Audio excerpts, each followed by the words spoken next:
This is the Workplace Podcast with your host, William Corless, brought to you in association with Yellowwood, providers of executive coaching, corporate training and facilitation, your external learning and development partner. Each week, we focus on a different aspect of the workplace. We hear from guest speakers who are subject matter experts and are incredibly talented at what they do. These experts will give you a different perspective and insight to work life, with the aim of empowering you to take a different path to success in all aspects of work life. These perspectives will include career and personal success, leadership, high performance teams, and creating a better work-life culture in your organization. Yellowwood, take a different path to success with your career, team, and organization. Welcome to the Workplace Podcast, and joining us today is Lisa Sun discussing her book, Gravitas, the 8 strengths that redefine confidence, own your own power, and live with self-assurance. Lisa, welcome to the Workplace Podcast. Thank you so much for having me. I'm so excited about this.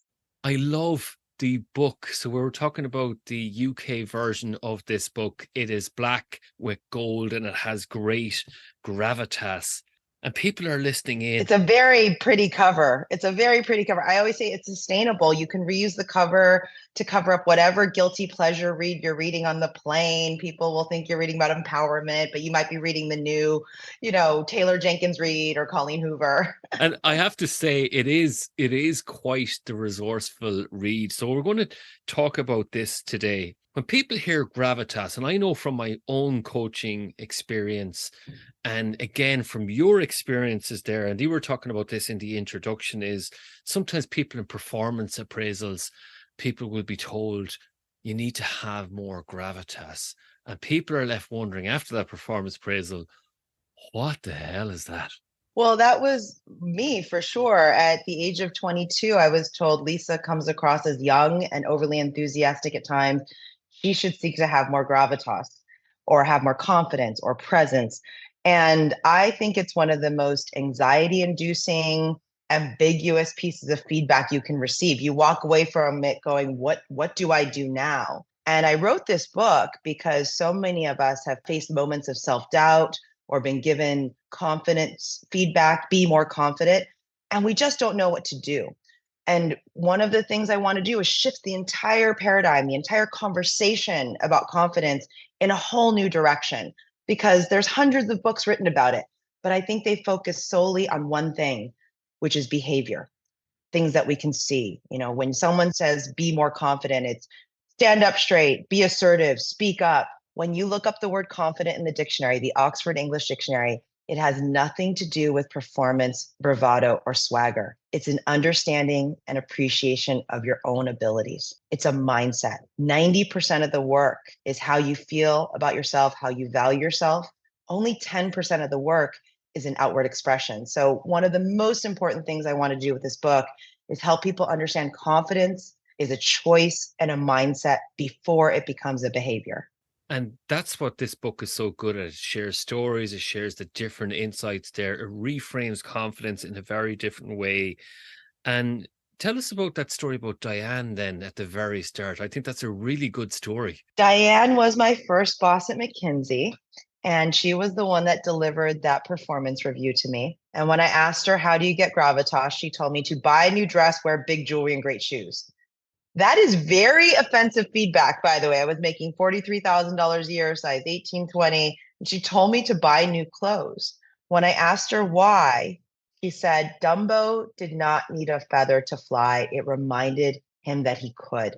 So it's not about how I see you or others see you. It's that when you wake up in the morning, you're the first person you have to look at in the mirror, and you have to like yourself. I'll teach you how to be good at this job. I can't teach you how to like yourself. And so she said, for me, I put on a dress and it's almost like armor for me. It reminds me that I can do this job. And I think that was a really core insight. And I think that's what led to self-confidence as a mindset before it becomes a behavior. We as adults really struggle with estimating our own value. A 5-year-old can do that, by the way. We're born fully self-confident. So a 5-year-old could tell you what they're the best at in the world. But as I know you've read in chapter 2, there's all these forces, 6 forces that hold us back from confidence. So as adults, we actually have to make a conscious choice. And that's where you introduce our listeners then to some of the core concepts then. So self-belief, self-confidence, self-assurance, self-worth. Now, some people are listening in saying, listen, they're pretty much the same. Well, how do they differ? They are interchangeable in a way, but what I wanted to do is really, I think when you ask people about confidence or gravitas, they think it's a state of being. They think it's something you can be. What I'm trying to shift it around is it's actually an approach to living with self assurance. And what I mean by an approach is life happens, right? There are all these upsets, setbacks, disappointments. At any one point in time, you're going to get knocked off the horse, knocked off the ladder. And it's around what are the mechanisms by which you get back onto that horse or onto that ladder and keep climbing. And so for me, when we talk about self-worth, self-belief, self-confidence, we think of it as a state of mind or a state of being. It's actually a whole approach that creates a mindset that we can be courageous, that we can actually take risks in life, that we can be more connected and compassionate. And that's a really big difference for me in the way in which we wrote the book. And I think it's very pragmatic, the book, especially towards the end of the book. There's different scenarios. If we say, for example, dealing with illness or, the pressure of being an expert, different things like that. So we'll talk about that later on. And then you talk about why we should all embrace our superpowers. So if somebody's listening in here, they can't see me here, but I'm doing my Superman or Batman pose. You might be doing your Wonder Woman or Superwoman pose. Like, what is that? What are our superpowers? Just so you know, William, for your listeners, the book was structured in a way to take you on this journey. It's structured around 3 parts. The first part is helping people understand that self-confidence isn't purely a behavior, it's a mindset and a choice. And you have to first understand the 6 forces that hold you back from being confident. You can't solve a problem until you've diagnosed it.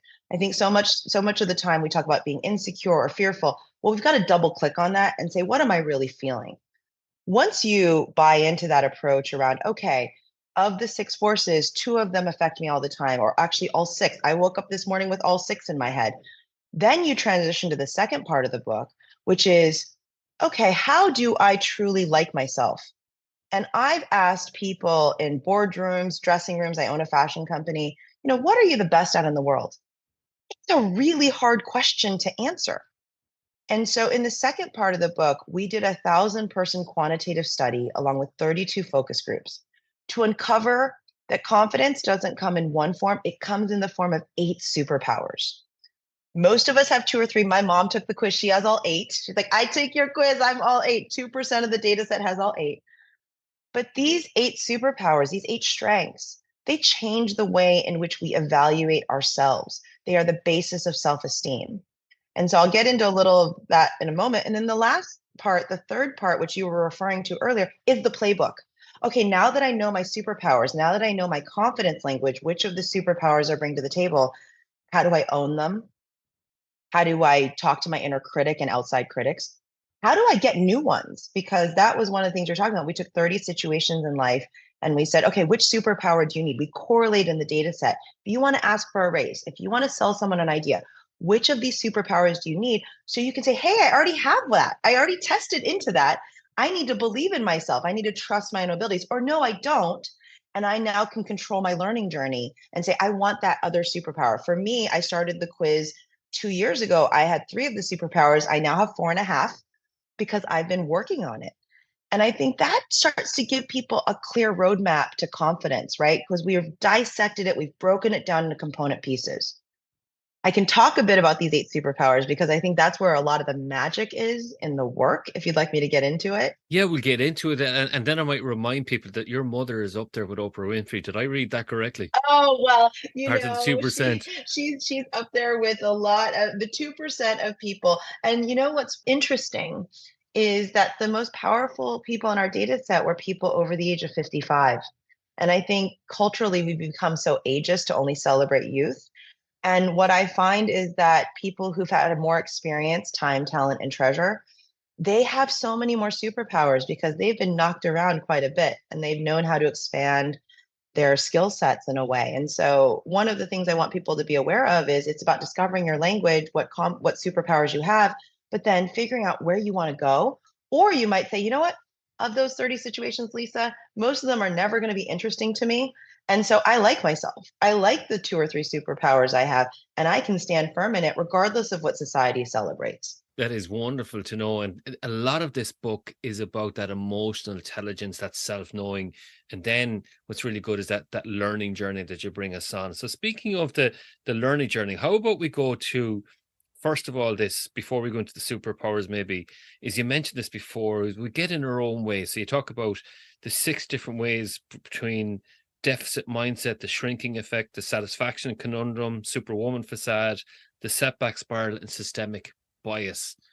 Like, there's a lot there to unpack. So there's different things that get in the way, don't they? Yeah. And William, you just gave them away. I have to breadcrumb this so people buy the book and actually get into it. Sorry. No, I'm just giving you a hard time. I'm happy to talk about the 6, but I really hope people do get the book because there's deeper learning in there. What I like to do is, we started earlier in the conversation. If you've ever been around a 5-year-old, a 5-year-old is the purest form of confidence, the purest form of gravitas. They will tell you that they're best at football, they're the best at hugs, they're the best at everything. They don't know how to compare and despair. They don't know how to envy. There's no setbacks or disappointments. They don't think about their flaws over their potential. And what happens between the ages of 8 and 12 in our adolescence is we start to experience disappointment. We start to see our flaws. We become self-aware and self-conscious. And that quickly becomes self-doubt. It forms the basis of an inner critic that we carry for the rest of our lives. Everyone has an inner critic. And the reason we came up with these 6 forces, well, it's research based, is I wanted people to be able to decode their inner critic and say, in this moment, what am I feeling? And so these 6 forces you just described, I'll give you a great example. My team, my head designer, who leads our design team to make fashion, he came in one day and he said, I'm really depressed. I'm really depressed. And I handed him, we have a little chart with all 6 forces. I said, which of these 6 forces? He goes, Lisa, I'm not doing your 6 forces exercise. I mean, I just want to tell you I'm sad today. So if I'm in a bad mood, I'm like, no. Let's sit down and let's talk about which of these 6 forces. And he pointed to one of them, which is called satisfaction conundrum. And this is where you tie your happiness or your self-worth to an external marker of success. The easiest way to think about this is for women, I'll be happy when I lose 10 pounds. Or I'll be happy when I get that promotion. And you tie your happiness to a certain external source of validation. Well, if you don't get it, you beat yourself up. It's like perfectionist peril. You just don't feel like you measure up. Or if you do, you're on a treadmill to get the next one, right? So much of the time you're looking at the summit, you don't turn back around to see how much ground you've covered. And so that drives a lot of insecurity and fear in our lives when we tie ourselves to this external source of validation. So I said, what happened? What is it? Why do you have satisfaction conundrum today? And he said, well, I hurt my shoulder, as you know, earlier this year, and I had to step down as the captain of my volleyball league team. And I just opened up Instagram and I saw that the team that I was supposed to captain won the gold medal without me, and I'm not in the photo. I'm like, oh, okay. Well, let's step away from that. Now that I know what's driving your state of being today, can we talk about how abundant your life is? Talk to me about all the other things that are good in your life. I said, well, we're doing New York Fashion Week again for the first time since COVID. We hired a new person that I love working with as a pattern maker. He went back to Mongolia to visit his family. He's from Mongolia for 3 weeks, and he got to see his entire family. And he starts smiling and laughing. And I said, okay, you've got a lot going on. This one thing was not the only thing that was going to make you happy this year. And he goes, you're right. I said, well, what are you going to do about it now? He said, you know what? I'm going to go comment on that Instagram post. I'm going to share it. I'm going to text the whole team, congratulating them. I'm going to be happy for them. And so one of the things about these 6 forces is once you understand them, they help you sort through, okay, today, what am I feeling? I'm feeling shrinking effect. I'm underestimating my own abilities against someone else. This is why women will only apply for a job if they're 60% or 100% qualified, but men apply if they're 60% qualified. They're like, it's good enough. Let me give it a try. Maybe I should apply for that job today because shrinking effect is holding me back. I am pretty qualified for that. Why don't I trust in my own abilities? So we created these 6 forces as a way to decode how I'm feeling today, but also, as I just shared with you, how others are feeling. Everyone else is going through these 6 forces. So you can actually have real compassion for someone and say, you know what? I think this is what's happening, or tell me what's happening. You mentioned it there, the treadmill, but it's the hedonic treadmill as well, isn't it? If I've read correctly. So we're always kind of chasing something. And then that actually makes us exhausted, but it can be mentally and emotionally exhausting as well, can't it? Yeah, Arthur C. Brooks and Oprah Winfrey came out with their new book on the same day as mine. And I quote Arthur C. Brooks. He's the one that coined hedonic treadmill. What I thought was interesting is he talked about that song, I Can't Get No Satisfaction. And even when you tie your self-worth to something that's external to you, when you get it, you just want the next one. So a lot of women I work with are, oh, I'll be happy when I lose 10 pounds. They lose the 10 pounds. And they say, well, I think I could lose another 5. And I always stop them and go, can we be happy in this moment? Can we find joy right in where you are right now and not worry about chasing the next marker? I share the story in the book around I was a consultant at McKinsey and Company for 11 years. And so much of my decade plus time there, I tied my happiness to what the firm thought of me. So, am I going to make partner? And I realize now how much I missed out on. I missed out on the joy of doing incredible work for amazing clients, being with these really smart teams of people. And if I could go in the DeLorean Back to the Future style and give my 22-year-old self this book, those 11 years, I really would have seen all the other wonderful things happening around me without being so focused on chasing that next benchmark of success, that next promotion.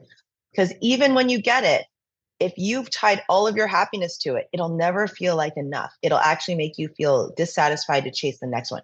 The alternative, I'm not saying not to have high standards. By the way, we should all have high standards and things we want in life, but we should see the value we bring to the table on our own without that external validation. That brings me to that part there when you're speaking about the superwoman facade. So we mightn't have time to go through all of these 6, but that one specifically, the superwoman facade, then when you're talking about never enough, some people say, oh, I have never enough time, or I am never enough. There's lots of different things going on with that superwoman facade, isn't there?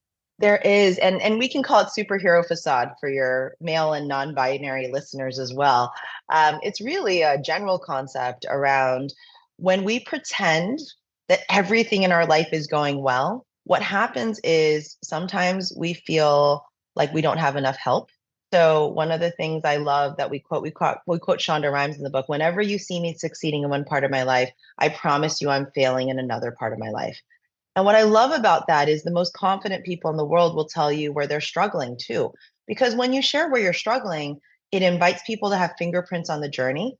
It lets them know that even you struggle with something. It creates a deep connection.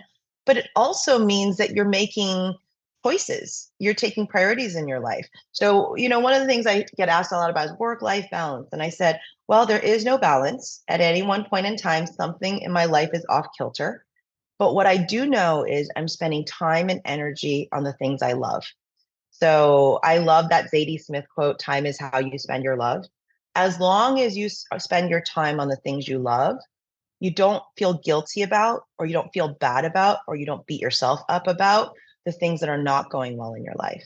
And when we pretend to be superheroes, first of all, it is a facade. It is a facade. And why are we doing it? It's because we're trying to measure up to other people's expectations. When we take a self-affirming inventory of what's going well in our lives, what's not going so well, it's very freeing. And I want everyone to know I'm not a superhero. It always looks better on social media. I always joke, it always looks better on social media. Let me please tell you the 3 ways in which I'm still working on myself, or I'm still failing on something. And I don't apologize for it. And that's wonderful then that you're inviting people here to see it as a choice. So again, it's wonderfully honest of you to say, well, it looks like I'm winning here, but there's other places well, it mightn't be going so great. And that reminded me of a lady I met years ago, Heidi Bement. She was the head of learning and development in Bank of America. And she said this, you can have it all, sweetie, she said to me, but not all at the same time. Exactly. I thought it was a wonderful comment. Well, and that was, I think we have really misquoted Helen Gurley Brown, who wrote the book that led to this question in the 80s and 90s of can we have it all? I don't think she said we should have it all. What she said is we should have all the choices. And so I think the idea of can you have it all is an unfair mantle that we've placed on people. It's more that I want to have all the opportunities and choices, and then I can make the decisions around what's a priority right now, what's a priority in the future. And that I think is where we get rid of a lot of the anxiety and fear and beating ourselves up about not measuring up to a standard. So speaking of standards, then this has been recorded in Q4, where a lot of times people are doing their end of year performance appraisals. And if I am a person listening in here and I want to give feedback to someone that they want to have more gravitas, and I wanted to define it, or I wanted to explain to them what gravitas is, how might you explain it then, Lisa, in your words, gravitas? Well, I think first you have to, and this is where my 8 superpowers come into play. I don't actually think we should tell people to have more gravitas. I know we're about to get into the 8 superpowers. I think what we can do is we can say, hey, to get to the next level of leadership, first of all, here are all of the strengths and superpowers I see in you. This is what I know drives the outcomes that you've created this year. And I think we do have to help people see themselves and recognize attributes that may be different than ours. Half of my team has different superpowers than I do, and I love that. They do the things that I don't know how to do. So I think when in annual performance reviews, I think it's really important to validate the person on here are the strengths you're bringing to the table. Now, as I look ahead to where you need to stretch and grow and the things that I know you're going to take on to get to that next level of leadership, let's talk about the superpowers I want to see you cultivate, and I can help you get there. And as opposed to you need more gravitas, it may be in one of the 8 superpowers, I need you to be more self-sustaining, which is handle criticism better, see yourself in a positive light.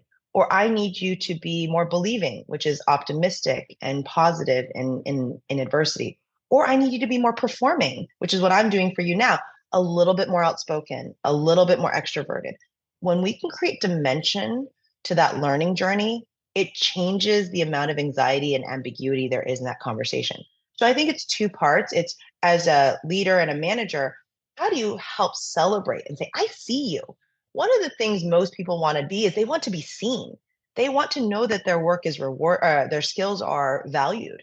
And oftentimes the scorecard is set by the top in a way that there might be some attributes that are missing from that scorecard. And so how do you celebrate them? But then say, to get you to that next level, to get you to the goals for next year, here are some specific strengths I want to see you demonstrate, and let me help you get there. And I think that's key. People sometimes give feedback that is too vague, a bit like that element of gravitas there, where we need to be very specific. And here is the goal with clarity of the expectation. I think that's fantastic that you said that. And it's two-way. So I always say the mentor chooses you, you don't choose the mentor, make yourself mentorable. So if you're on the other receiving end, and I wish I could go back and give myself the feedback, first things first, and a lot of people have messaged me on social media, on LinkedIn or Instagram, and they said, hey, I took your quiz. You get, even if you don't buy the book, you can take the quiz for free at myconfidencelanguage.com. I took your quiz and I'm interviewing for a job or I'm going in my performance review. And those superpowers really helped me frame what I believe I bring to the table. It was actually great to have the language to say, these are my strengths. I want to make sure I advocate for them, but also control their learning journey. Hey, these are some skills that I want to work on. Can you please give me feedback? And I think we're really bad at asking for and giving feedback. So much of the time you're like, could I have some feedback? Oh, you're doing fine. Just keep doing what you're doing. It's like being in a store. I'm just browsing, right? Versus, this year I really want to work on being more achieving, or I want to be more on this. What's one thing I could do better? I love the question, what's one thing I could do better? When you say one thing, everyone has one thing for you, and everyone wants to have fingerprints on your journey. So I used to do this as a young analyst at McKinsey. I'd walk out of a meeting and I'd go to my supervisor and I'd say, what's one thing I could have done better? And they loved that. They're like, next time you need to go slower through the slides. Or I think you got too in the weeds on the detail of explaining that chart. You could have just started with what it says and given everyone a chance to read it. You could have said, hey, here's what this chart says. Why don't I give everyone a minute to read it? And it was great because that one thing, I would write it down, I would practice it. And the next time I would tell that person again, hey, I worked on it. Did you notice that in that meeting? And they would say, yes, I did. I'm so glad. And I'll say, what's the next thing? Because then all of a sudden you have all of these champions and supporters who say, you know what, Lisa, she's very mentorable. If you take the time to invest in her, if that investment pays back. And so I think it's both sides of the equation, but it starts with, as you described at the beginning, self-knowledge. And that is really hard work when we're busy, we're tired, we're trying to get so much done in our personal lives and our professional lives. That's where this book fits in. I've been described as Mary Poppins by a lot of audiences recently, in that you show up when we most need you. I needed to hear this today. You know, in Mary Poppins, I show up when the kids most need me. Everyone says, I really needed to hear this today. So that's where we fit into the equation around this portion of the cycle of evaluations. And I love that we've gone into feedback, and that's something that I sometimes do with people, is say, here's a stroke, here's what you're doing really well, and here's what great looks like. So for next time, here's the stretch. So again, it's that building, that's the constructive feedback. And I think when people hear feedback, they associate with negative feedback. Yeah, I see you touch your chest, they're kind of going, oh, what's coming? I'll tell you a little story. Many years ago, around 25 years ago, I was in an office, junior employee, and I was asking for feedback. And one of my managers said, it's okay, I'll tell you if you do something wrong. Now, every time that manager came, I was fearful I was doing something wrong. And they wondered why I was so nervous. And I think it's when it comes to feedback and when it comes to confidence and confidence language, which we're going to go to next, it's that intentionality of how we speak to ourselves. So can you tell me, why is confidence language so important? Well, the confidence language concept is really important because we need to be able to help people build self-esteem. And self-esteem, again, is another ambiguous term. The best form of it is rooted in your strengths and a deep understanding of it. I really dislike the phrase "fake it to make it." You know, I've been on a 20-city book tour, and someone who's known me for 20 plus years raised their hand and said, "I've always thought you were a very confident 20-year-old. I call BS on this whole book." And I said, I was an insecure overachiever who learned how to fit the mold and fake it. And I hated myself the entire time. And she said, "Oh, that tracks. Okay, that makes sense. That tracks to me." And so I created confidence language. It's like a love language, right? Once you understand what makes you feel good about yourself, what the source of your self-belief should be or is, it changes the way you move through the world. You're not faking it. You're saying, here's what I stand for. Here's what makes me strong. And I think that is something that we don't do enough for ourselves. I've been joking, not joking, actually, I've been saying on the book tour, you know, we've been sold confidence culture as a corporate slogan. So hustle and sparkle like a boss today. You know, you go on Instagram, you see all these empowering posts.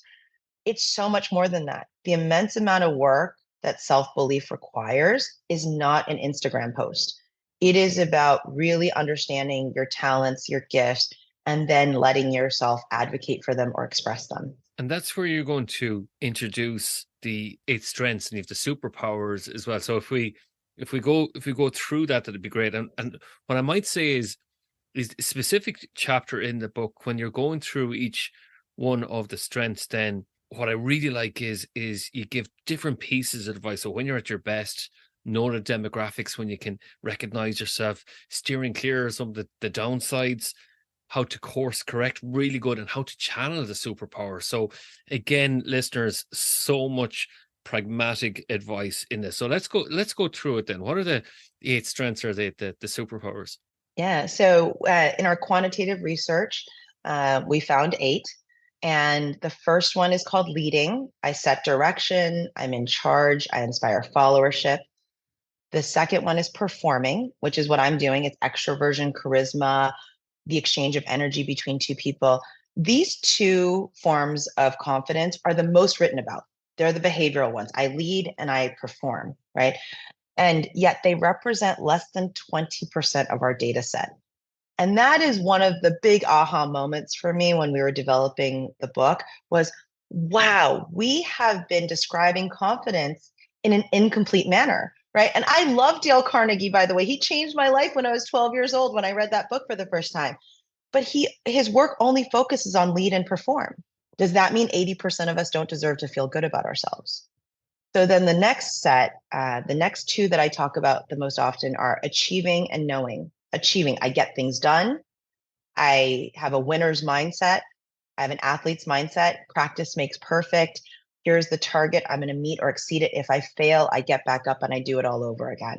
The next one is knowing, which is I'm the smartest, most well-researched, most thoughtful person in the room. You want to build IKEA furniture with this person because they understand process and how to get things done.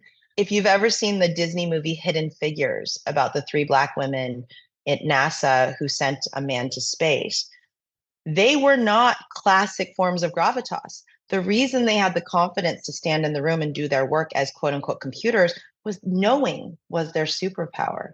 The next 2 are giving and believing. Giving, I support others. I'm empathetic and nurturing. Believing, if you're a Ted Lasso fan, I don't know if Ted Lasso has made it across the pond, but Ted Lasso says in season 1, I was underestimated my whole life because I'm not a classic commander type coach. I'm believing. I'm not here to win or lose. I'm here to help everyone become the best versions of themselves. And you see by season 3 with his believe poster, believing is his superpower. That's actually what's the core of what gives him the confidence to go to work every day. The next 2 and the last 2 are creating. That's my number 1. Creating is my number 1. This is, I believe in things before I can see them. I can will an idea into existence. I can create something from nothing. I'm a daughter of immigrants. I'm also an entrepreneur. I tend to say a lot of immigrants tend to have this superpower. And the last one, which fewest number of people have globally, is called self-sustaining. I like myself. I don't need to impress you.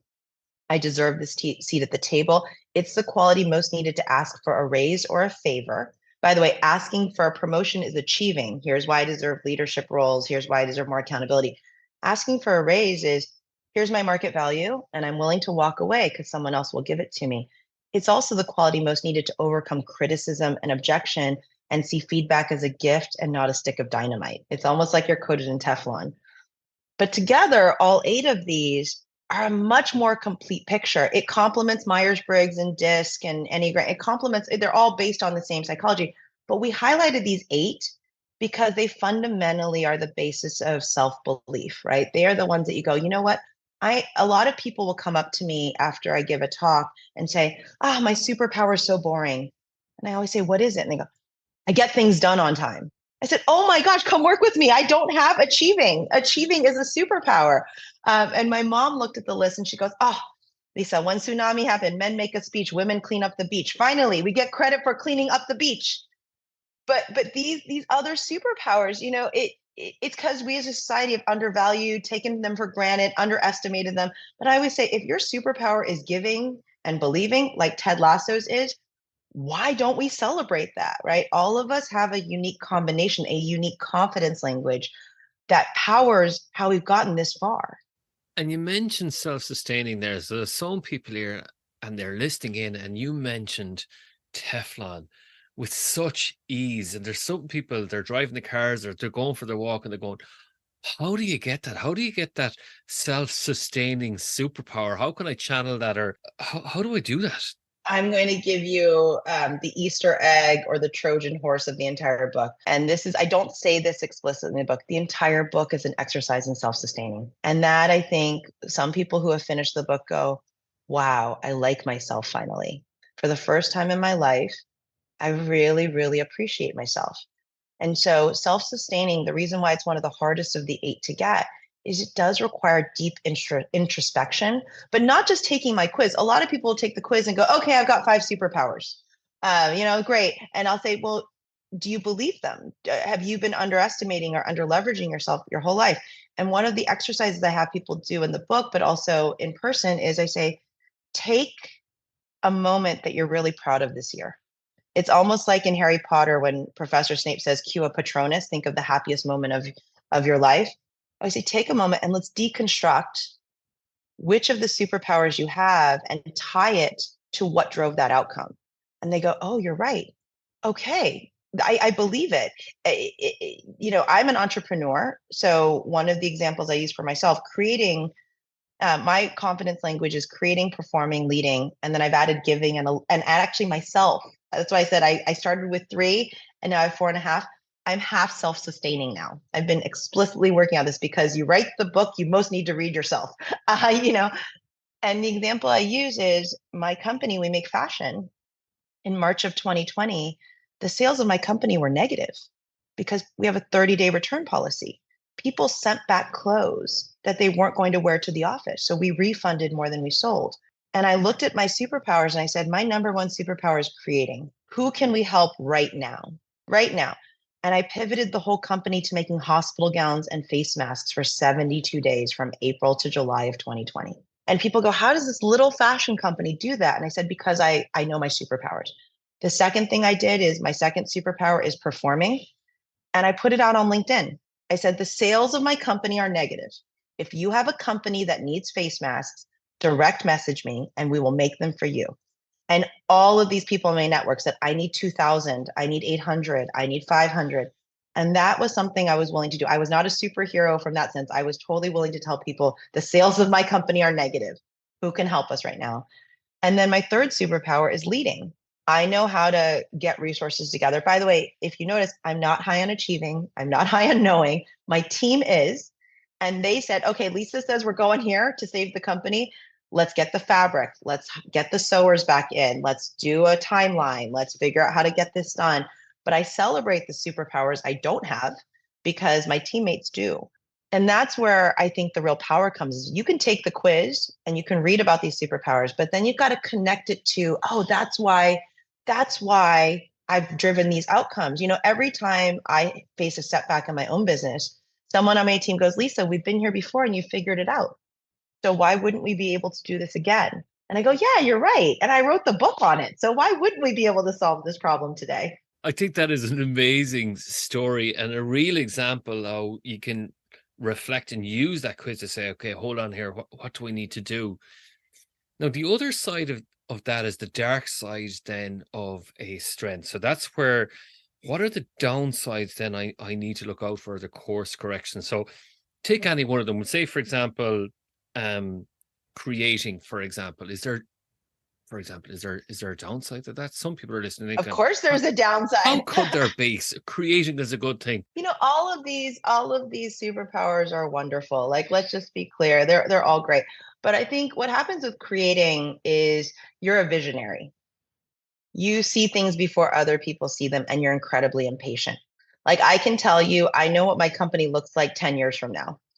And you're incredibly impatient about the people who don't have this particular superpower, that they can't see it too. And you're so frustrated. You're like, wait, I want to go here. And we're only, a mile away and we're only 100 feet in. And I'm so angry that we're not at a mile now. And so there's impatience. There is, why don't you see what I see? Why don't you believe in it, right? Doubters and naysayers. And so each one of these has a downside. If you're leading is your number one superpower, the downside is it's my way or the highway, right? You don't actually leave room for other people. Performing, which I'm doing for you now, you might suck all the air out of a room and it's all about me. And you don't leave room to learn anything about anyone else. Every one of these has a downside. And it was important for me not to just highlight the positives, because what I think it says, and you'll see this in the book, if there's a downside, oftentimes there's another superpower, another one of the 8 that you might want to cultivate to offset it. So I always say, leading, if you come across as too commanding, maybe you need to have a little bit of giving and believing. And I think that's why all these books have been written about leading from the heart or empathy or collaboration or emotional intelligence, is because there is a downside to just having leading as your superpower. Maybe you need to add a little bit of giving, a little believing, some of these other superpowers. Not that they all have to, it's not like Pokemon. You don't need to collect all 8, but being aware of all 8 allows you to adjust your style, see it in other people. I do think seeing it in other people is really important. The women, McKinsey Women in the Workplace report said that women are the reason why companies made it through the pandemic. Empathy, collaboration. So our qualities we call as giving and believing. But traditional HR scorecards may take those qualities for granted in women and not include them on the scorecard. And that's the wonderful thing about this. It gives you that language so you can express yourself. It also, that self-understanding and self-knowing then, as you were saying earlier on, this is why this language is critical then. And it changes the workplace. So in chapter 2, I write about, and if you haven't read it, you don't have to read the whole study, although I think she would want you to. A professor named Kelly Shue at Yale School of Management released a really important study in the summer of 2022. It was good timing for my book that we could sneak it into the book. And she looked at 30,000 employee records. And she saw that men were rated very high on promotion potential, but low on performance and results. And women were the opposite. They were considered very high performers, but they were not promotable. And when she double clicked on promotability, she realized it was defined as charisma and extroversion. And she said those are subjective qualities. So when we look at the pay gap globally, the 40% that is correlated to promotion is highly subjective. And that, I think, is an example where, wow, why did introverts love the pandemic? Because they didn't have to do the water cooler talk that defined connection. They could just be evaluated for the quality of their work. And so when we look at all 8, it allows us to create scorecards that are much more balanced and fair. If you have a culture where, and that's why I think diverse communities and workplaces drive better outcomes, is because you have more superpowers to play with, and right? That's great that you mention, that sometimes it's the systemic issues within a workplace, or even bias that might be in there, and especially how people are rated in different ways. And that brings us to the last part of the book that I found really interesting is leveling up then. And and we're coming to the end of the podcast here. So I love that quote by Jane Park: life doesn't get easier, we just get stronger. Brilliant quote. It's so true, right? Things don't get easier; we get stronger. I mean, I really loved that. This is one of my best friends, Jane Park, who's a very successful entrepreneur, and I'm always beating myself up. And she goes, "Lisa, let's just take a moment and talk about how strong you've gotten." And she's always says, "There's no regrets, only learnings." And nothing is easier. Like even when you're growing a company, it just means there's more commas and zeros on every check, right? It's not like the problems get smaller. In fact, they get bigger. But you've gotten stronger at handling those commas and zeros. And what we did in chapters 6 and 7 of the book is I said, okay, if you truly believe your confidence language, if you can stand in your power and know what you bring to the table, now you're ready to grow it.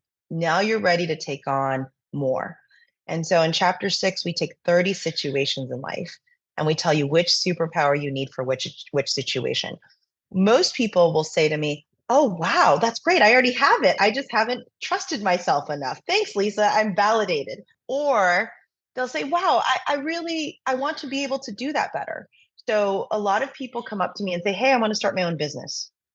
And that's one of the 30 situations we tested. And I said, "Okay, do you have in your confidence language leading, performing, creating, and self-sustaining?" And as you now know, I have 3.5 of those. I don't have all 4, but I did it anyways. And they'll say, "No, I'm achieving, giving, and knowing." And I said, "Well, you need a co-founder that can have those qualities, or you need to go and develop them. Maybe you need to stay in the workplace and develop those skills and do it on someone else's dime." But I really think it's important that we learn where to grow. I've just shared with you, I started with 3, I have 4.5. An example would be I didn't have giving the first time I took the quiz. And when I talked to my team about it, they said, "Yeah, it would be great if you were a little bit more empathetic." And I said, "Okay, I can stop during the day and actually channel that quality. I can come across as very demanding and very commanding." And so over time, I've developed that into my arsenal. So I do think we grow. And then chapter 7, which is one of my favorite chapters, is we take 5 relationships in life and we tell you how to see other things like your boss, your spouse, your family members, your friends, your colleagues. So the best example I use in the book is my brother, my younger brother. We have opposite confidence languages, polar opposites. The 4 I have are the 4 he doesn't, and vice versa. And so the example I don't have in the book, but I tell is when we go to dinner, his number one superpower is self-sustaining. He likes himself. He doesn't have to be the loudest voice in the room. He's not a performer. One of my number one is performing. So I will say to him, "Hey, are you having fun tonight? Are you having fun at dinner? Are you having fun? Because I need validate. I'm a people pleaser." I said, "You would know if I wasn't having fun. I would have already left. The fact that I have stayed means I'm enjoying myself. Stop asking me." And he goes, "But I know your confidence language. Every 30 minutes, I will tell you I'm having fun. Does that work out for us?" I go, "Yes. Okay. That's so much better for me." But when you know the other person's confidence language, it kind of changes what makes them tick and what you can ask of them. And so that's also a fun way to use your confidence language. That's a brilliant example. And then you use the example of demanding. So if someone is really ambitious, like you said, you're trying to be, you know what your company looks like in 10 years' time. How do you slow down from that demanding piece? Like what is your ritual, or how do you remind yourself, I need to slow down so I can be empathetic? Well, my team isn't afraid to tell me. Let me be clear. Let me also say I cultivated a culture where people will tell me that I'm not being very kind in this moment. But one of the things that I have done for myself, and I think you write the book you most need to read yourself, as I can sit inside other people's stories. And if you truly believe everyone has those six forces, that inner critic in their head, and again, I now know that, it means that I can have empathy for wherever someone is on their journey. And it's not about slowing down. What I now do is I'll say, okay, I need everyone to get this done today, but I will take a moment and I'll say, why? Or are there other things in your life going on that may impede you from staying late tonight? That there's ways in which I've learned to bring giving to the table. I still haven't worked on believing. I really want my next, after I've nailed self-sustaining, believing is my next superpower. And I've been through a lot of therapy, William, so I can tell you why. But I'm raised by a tiger mom, right? I'm raised by a tiger mom who's a pessimist, who's like, you're never good enough, right? Like I came home one day with an A double plus in chemistry. And her first question was like, where's the third plus? You go back and talk to that science teacher and ask her what extra credit you can do to get the third plus. That means you're not really an optimist, right? You're like, oh, it's never good enough. So I've been working. My next one after self-sustaining is I'll be working on believing, which is seeing positive intent. If things don't get right, they weren't meant to be. Seeing the best in situations, not naturally assuming the worst in a situation. So that'll be the fifth one that I collect in the next year. And that's something that people might tuning in here might be thinking about, my inner critic here. And sometimes it's not my voice that I'm hearing. It's somebody else's expectations. And no, it's mine. Well, so here's the thing. Here's the thing that I will tell you. I do this fun audience exercise. I call it the inner critic exercise. And you always come up with something after the book is published. I'm like, I'm going to include this in the paperback edition. One of the things that I think is important is that we have to learn how to have conversations with our inner critic. And the old thinking was you could wave it away, right? I wouldn't have given you that assignment if I didn't believe in you. You should just believe in yourself. Well, if you know your confidence language, if you're strong enough to have a conversation with your inner critic, what you can do is a couple things. One is give it a name. Actually, the name of my inner critic is Fred. He was my bully in high school. If he's listening, you were my bully in high school. But I think when you name it, you start to laugh at it, right? I actually have people when I do workshops name their inner critic because it kind of takes away its power. If you can say Voldemort, you're not afraid of Voldemort. And then what I tell people to do is, okay, let your inner critic tell you what the worst case scenario is. Let all the fears out. Just say which six forces are working against me. Let them have a voice, because you'll realize that voice is harsh, pessimistic, backwards looking, and you can drown it out with the megaphone of your superpowers. So if I go back to the example I used around negative sales, worst case scenario, I'm going to have to close down the company. I'm going to have to lay everyone off. I'm going to have to talk to my angel investors, all the things. And then you look at your superpowers and you go, but wait, I'm going to figure out a new business line that we could execute in less than a week. I have a lot of friends in the world. I'm going to ask them for help. You realize how strong you are. And when you do this exercise, it's here's the worst case, here's the best case based on my confidence language. And we realize is the most likely case is closer to best because you're now in control. You have gas in the tank that you can be a speedboat when everyone else is an aircraft carrier. That is such an insightful piece there. And I love that megaphone with your confidence language. How do you drown out that bully? And what was that bully's name again? Freddie, is it? Fred. Yes, he knows Fred. who he is. Well, shame on you, Fred. Oh no, Fred is the fuel for my hate fire. It's fine. Well, Lisa Sun, this has been a wonderful conversation. And if people were to find more about you, Gravitas, and your book, how might they do so? Well, the first place is head to myconfidencelanguage.com and take the quiz. It's a self-affirming inventory of your strengths. It'll just be fun. I always say at the holidays, if you're sitting around with your family, send the quiz. It's 5 minutes. Everyone should learn their superpowers as a family. And then you can find us at gravitasnewyork.com and on Instagram at Lisa L. Sun and at Gravitas New York. Lisa, thank you so much for your time today. It was such a wonderful conversation. Thank you so much, William. Thanks for listening to the Workplace Podcast with your host, William Corless. Our special thanks to this episode's guest for sharing their expertise with us. If you enjoyed this episode, please download and share it. For updates on future episodes and to get in contact with us about any workplace topics, please follow Yellowwood on LinkedIn and Twitter at Different Paths. As always, you can head over to yellowwood.ie for any other information. Yellowwood, your external learning and development partner, provider of executive coaching, facilitation and training. Take a different path to success with your career, leadership, team and organisation.